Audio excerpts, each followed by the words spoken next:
Je suis Guy Marcon, l'auteur des Cendres de la Liberté.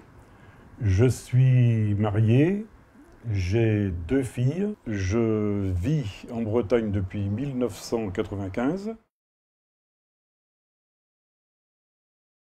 Je suis l'auteur des Cendres de la Liberté, un livre qui relate des faits qui se sont passés pendant la dernière guerre mondiale, plus particulièrement de 1942 à 1944. Ça se passe dans le sud du Morbihan. Il se trouve que là-bas, il y a eu une résistance assez sévère et bien sûr aussi des rétorsions terribles. Mon père était un résistant parmi tant d'autres. C'est d'ailleurs ce qui m'a donné le goût et l'envie d'écrire ce livre, Les Cendres de la Liberté. Ça reste un roman, c'est une fiction, mais qui se raccroche quand même à, comment dirais-je, à l'histoire. C'est-à-dire que je décris dans ce livre des faits qui se sont réellement passés, tels que la bataille de Saint-Marcel, la libération de la ville de Vannes, la découverte des 50 patriotes dans le fort de Penthièvre, qui ont été exhumés alors en 1945.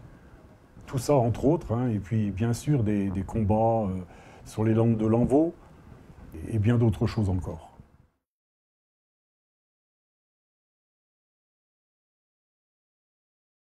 J'ai écrit ce livre suite à une enquête que j'ai menée auprès des anciens qui ont participé au combat dans la résistance contre l'Allemagne nazie pendant les années 42 et 44. Et ces anciens-là m'ont beaucoup parlé de mon père. Évidemment, je n'ai pas eu la chance de le connaître, mon père, puisqu'il est décédé, j'avais 8 ans.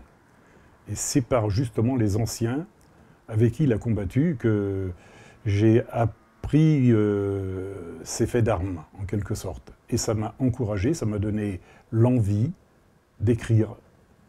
Voilà.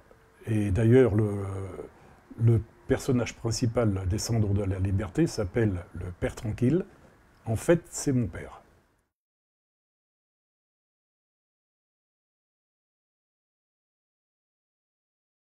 J'ai choisi d'attendrir un petit peu l'histoire en y portant un petit peu d'amour, ce qui amène le contraste un petit peu avec la cruauté des événements de l'époque, histoire quand même de dire que malgré tout, il y avait quand même de l'amour, pas que de la haine.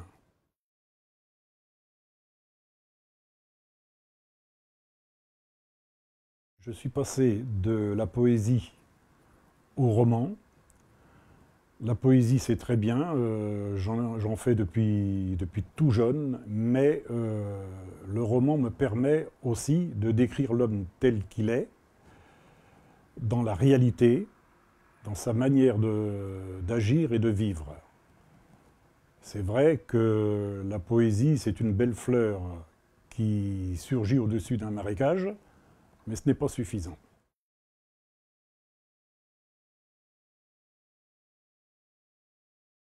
Écrire est une façon d'honorer l'histoire, c'est une sorte de mise en garde, plus particulièrement pour la jeunesse, car un rien pourrait déclencher un conflit du genre de celui de 39-44.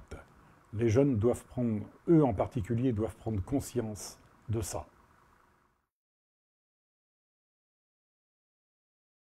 Je dirais ne pas oublier parce que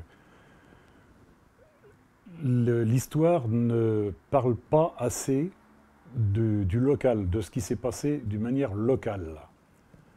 Les petits faits divers, par exemple, on peut appeler ça des faits divers, mais des faits quand même très graves qui ont amené les forces ennemies à des rétorsions envers le peuple.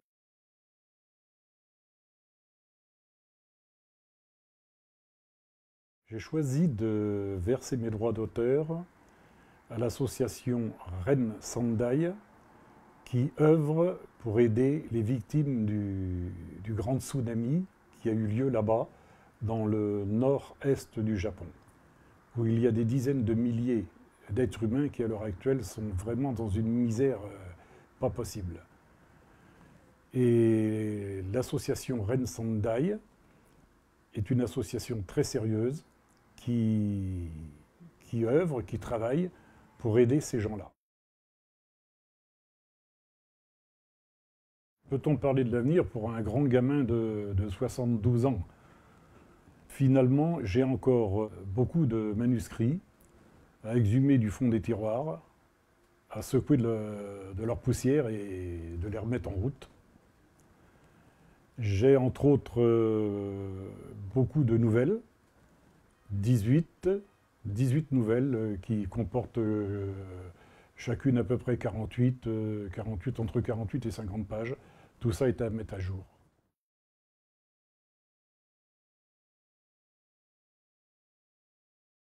J'ai un dernier mot pour mes lecteurs. Je leur souhaite bonne lecture et leur dis, n'oubliez pas, n'oublions pas. Même au cœur de la tourmente, il y a toujours de l'amour. Même s'il y a de la haine, de la rancœur, l'amour sort toujours vainqueur.